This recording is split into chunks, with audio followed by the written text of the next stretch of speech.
Okay, this is the first C1 podcast I'm going to do, and it's all about electrolysis in testing the electrolysis products.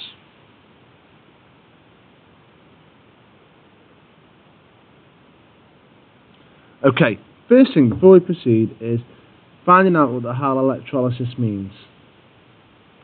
Electrolysis is formed from two words, electro and lysis. So the electro part means we're using electricity.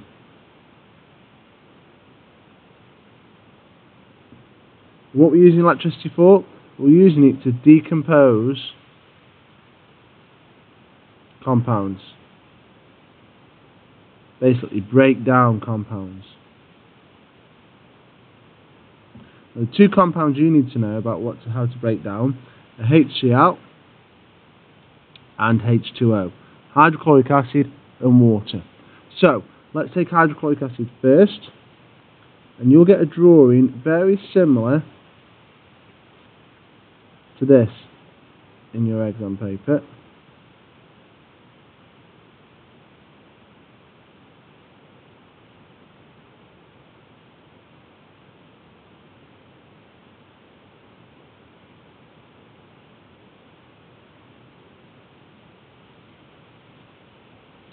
We've got plus and minus.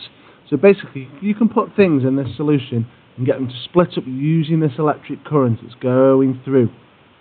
So if we put HCl in here, for instance, in the water, we'll fill this beaker with HCl even, then we switch it on, and the hydrogen is going to split up from the chlorine. You're going to get chlorine up this side here, coming out in this space. You're going to get hydrogen over here.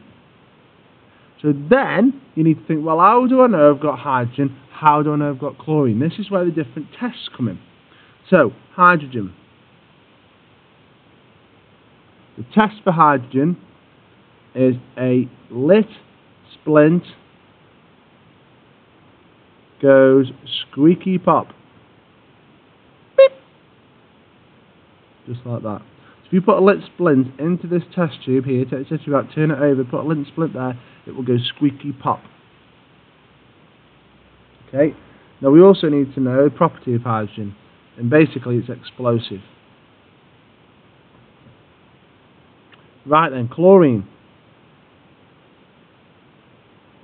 Chlorine test. Damp, blue, litmus paper, turns pink, then white. That's how we know we've got chlorine. If you put damp blue litmus paper, it will turn pink then white into this part here. Chlorine has got some uses that we need to know about. So chlorine used as a disinfectant.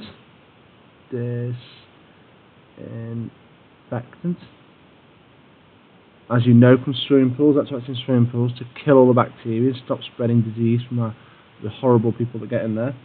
Toxic. It's very, very dangerous. Not a use, of course, but it just needs to know it's very, very dangerous.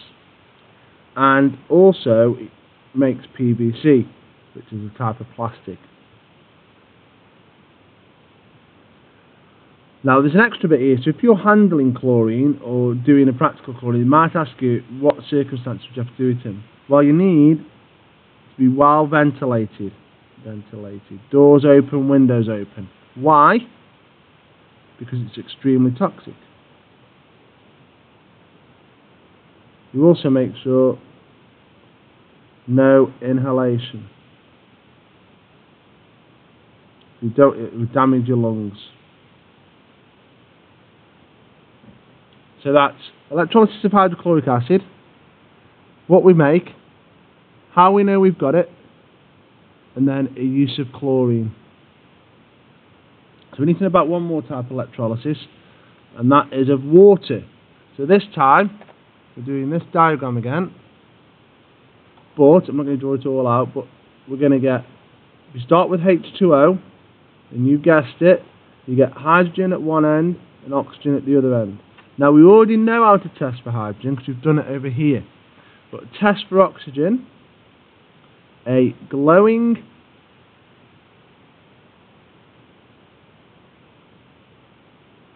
The glowing splint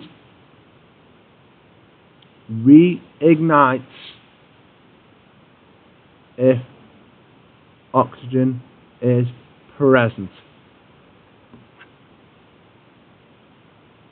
So that is electrolysis. How we split different compounds up, these two namely. What we produce, and how we know we produced them, and a bit of uses of chlorine. Okay, thank you very much. Have a go at the questions now. Hope you find them easy. Cheerio for now.